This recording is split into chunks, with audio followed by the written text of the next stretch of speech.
Olá pessoal, tudo bem? Thiago da Capitalismo falando. Estou aqui com vocês para fazer mais uma vez o nosso já tradicional Ações para ficar de olho essa semana, onde nós destacamos os principais destaques dos últimos dias e aquelas ações que podem ter uma movimentação diferenciada nos próximos. Trago informações do nosso setor de análise do mercado e deixo claro o convite aí para quem não é inscrito se inscrever no canal e para quem gostar do vídeo dar um like e compartilhar. Iniciando direto aqui com os principais destaques da economia.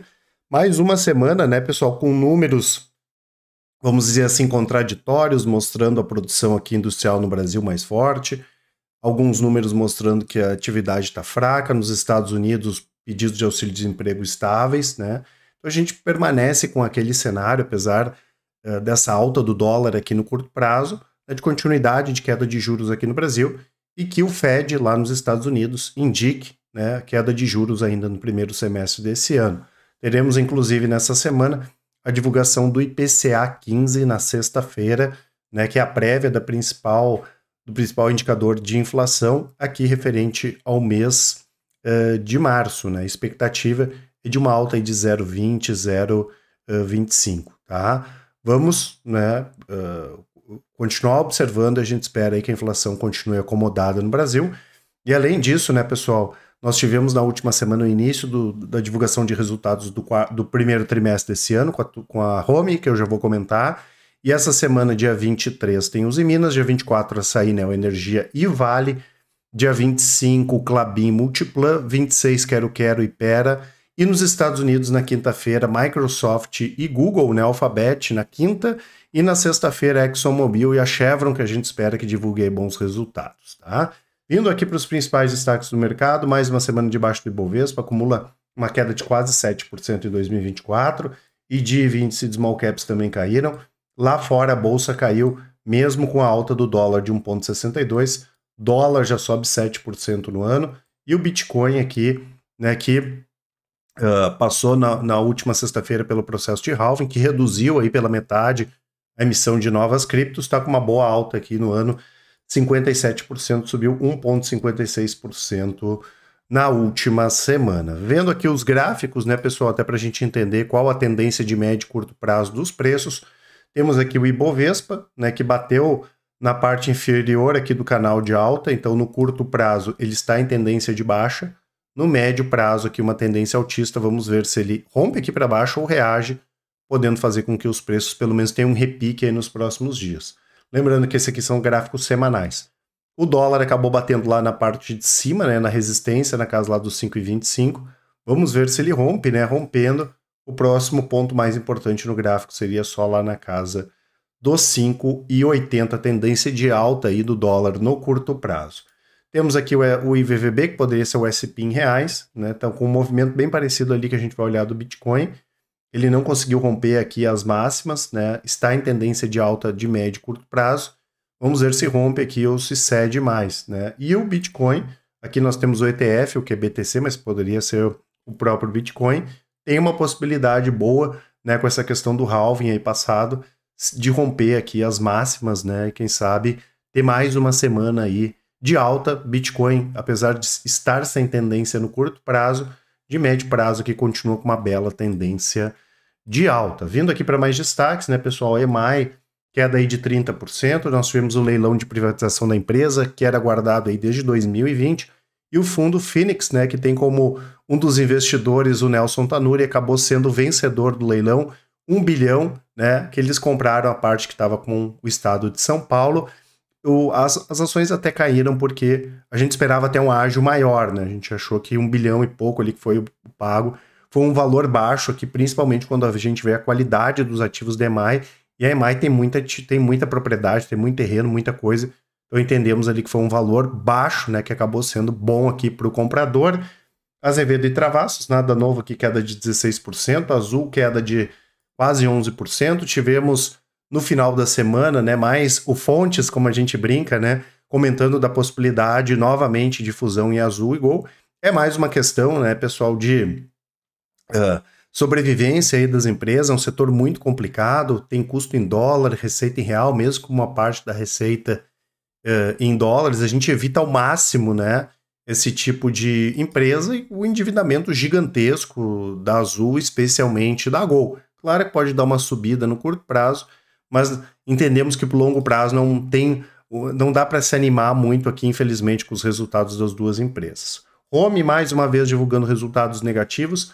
Lembrando que nós temos uma pequena restrição em Home, até porque é uma empresa que tem uma representatividade muito grande dos resultados aqui no Brasil, quase 80% no último trimestre, aumentou ainda em relação aos últimos 3, e é uma coisa que a gente não acha tão interessante nesse segmento. Esse é um segmento que é bacana, quanto mais exportação tiver, melhor, né? Então a receita caiu novamente, o lucro 70% de queda, e novos pedidos entrando, um pouquinho, 4%, um aumento no geral, mas ainda muito fracos aqui os resultados de Home, isso acabou impactando as ações. A Unipar aqui, né, pessoal, nada muito novo aqui em relação à Unipar. Nós tivemos a empresa anunciando bonificação de uma para cada 10 ações que vocês tiverem, vocês vão receber mais uma. A Gerdau e a Klabin também anunciaram, a gente vai comentar sobre elas na próxima semana. E na prática, né, é como se fosse um desdobramento, né? Não é um desdobramento, mas o efeito prático é de um desdobramento, então isso já vai entrar ajustado no próximo dia, na próxima segunda-feira aí para vocês na conta da corretora. Isso é tudo automático, não precisa mexer em nada, tá? Temos aqui a Petz, principal destaque, 30% de alta, né? A Petz e a Cobasi, as duas maiores empresas do setor, assinaram um memorando visando aqui a fusão das duas empresas.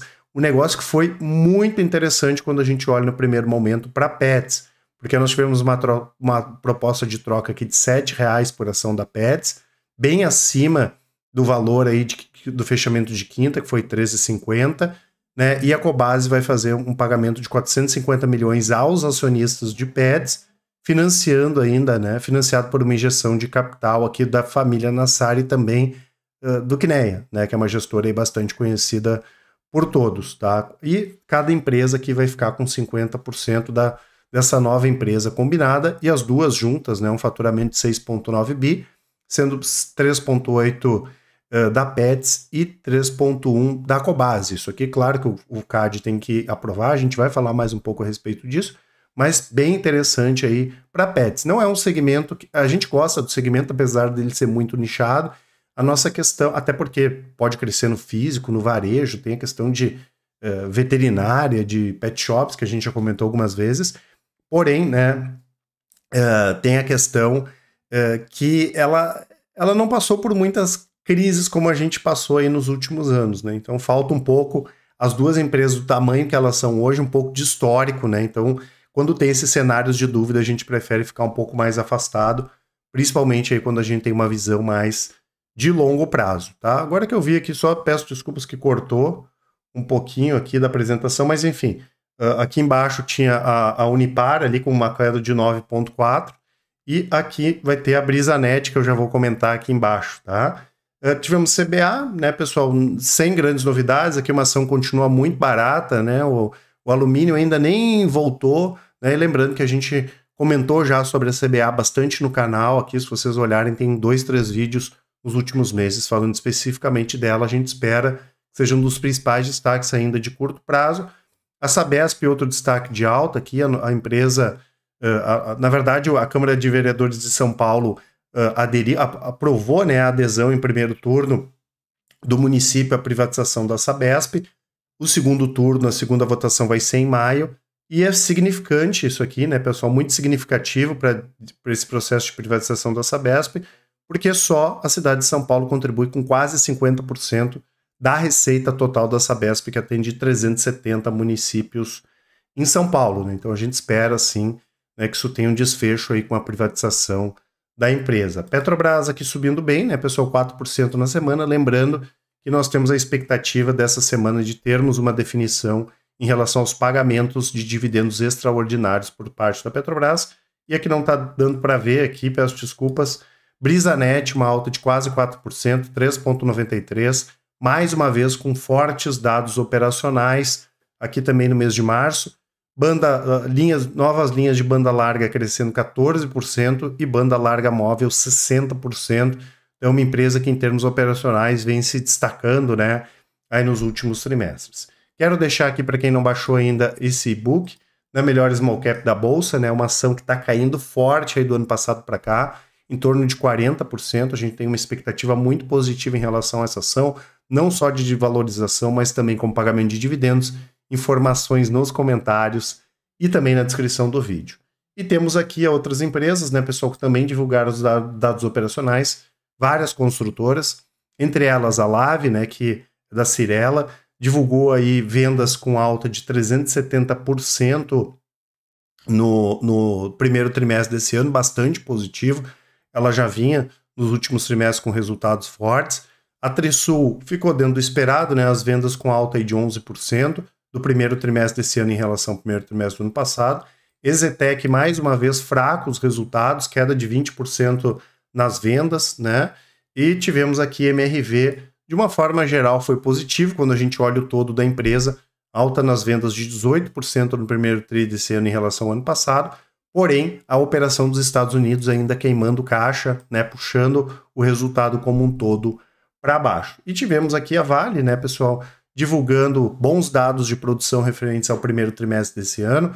Por mais que nós tenhamos restrição em relação ao minério no longo prazo, nós entendemos sim que a Vale está barata nesse momento. De novo, não é recomendação, mas a gente entende que está em preços atrativos, né? Destaques aqui para a produção de minério que subiu 6% e para cobre, que é um segmento que a gente acha bastante interessante junto com o níquel. Só o cobre aqui subiu 22%, o níquel teve uma redução em torno de 4%, mas foi bastante satisfatório de forma geral aqui os dados de Vale. Esperamos que nessa semana que ela divulgue, inclusive, bons resultados no primeiro trimestre de 2024, além, né, de anunciar um bom pagamento de dividendos. Vou deixar para vocês aqui o nosso site, né, pessoal, para quem quiser conhecer mais sobre a Capitalizo, as assinaturas aqui, né, a parte de consultoria, para quem quer um atendimento mais personalizado, o nosso relatório de performance, com todas as nossas estratégias e recomendações. Eu lembro que a Capitalizo tem os melhores resultados do mercado, tudo feito de maneira transparente e independente,